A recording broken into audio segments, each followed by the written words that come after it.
तो इस बारी का पैटर्न जो है वो एक्सपेक्टेड पैटर्न वही बता रहा हूं, हर एक सेक्शन से आपको 24 नंबर ऑफ क्वेश्चन पूछा जाएगा। जैसे क्वांटिटी एप्टीट्यूड से 24, रीजनिंग से 24, जीएस से 24, इंग्लिश से 24 एंड जनरल साइंस से 24, यानी टोटल मिला के 120 क्वेश्चन, 120 मार्क्स एंड 90 मिनट्स यानी 1.5 घंटा। इट मीन्स आपको एक क्वेश्चन को बनाने के लिए 1 मिनट भी टाइम नहीं देना पड़ेगा, यानी कि आपको बहुत ज़्यादा फास्ट, बहुत ही एक्यूरेट और फास्ट तरीके से सारे सॉल्यूशन को करते हुए एग्जाम में बनाते हुए चलना है। बात समझ आए कि नहीं? और ये आपका एक्सपेक्टेड पैटर्न है।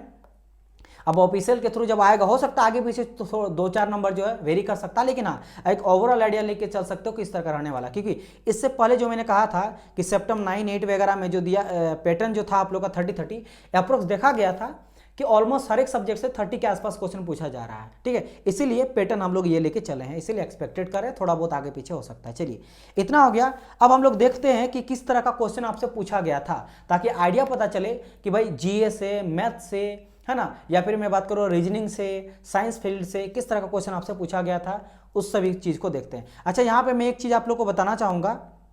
ठीक है, देखो अगर मैं बात करता हूँ यहाँ पे और थोड़ा इंपॉर्टेंट चीज़ें मैं बता देता हूँ, क्वांटिटी, एबिलिटी और एप्टीट्यूड। अगर मैं एप्टीट्यूड बात करूँगा ना कैसा क्वेश्चन पूछेगा, तो डियर ये आप एसएससी हो गया ना, एसएससी या फिर आरआरबी किसी का भी पेपर आप ले लो, जैसे आरआरबी हो गया, एनटीपीसी का ले लो, ग्रुप डी का पेपर क्वेश्चन लगा लो, या फिर एसएससी सीएचएसएल वगैरह का क्वेश्चन लगा लो, आप उस आरआरबी जेई वगैरह का भी क्वेश्चन लगा लो। अगर आप टेक्निकल से हो तो आप लगा लोगे तो उसी बेस से क्वेश्चन पूछा जाएगा, एप्टीट्यूड वगैरह से ज़्यादा टफ पूछा नहीं जाएगा।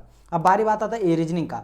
रीजनिंग का भी सेम चीज़ है, एसएससी आरआरबी का प्रीवियस का पेपर क्वेश्चन लगा लो, हो जाएगा, आपका काम बन जाएगा। एनटीपीसी ग्रुप डी लगा लो ना, मोर देन सफिशिएंट आप लोग का हो जाएगा रीजनिंग एंड एप्टीट्यूड से। ठीक है, चलिए बात करते हैं आप लोग जीए का, जनरल अवेयरनेस का। ये बहुत इंपॉर्टेंट है। जनरल अवेयरनेस में आपसे जो मैक्सिमम क्वेश्चन पूछा गया ना वो करंट अफेयर से है, समझ रहे हो मेरी बात नहीं? करंट अफेयर से है या फिर स्टैटिक जीके से रहेगा।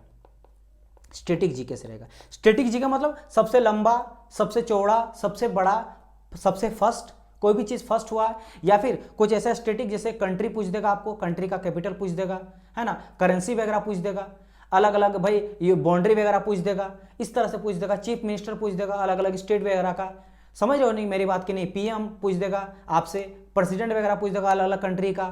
ये सभी चीज़ जो है स्टैटिक हो गया, समझ आया कि नहीं?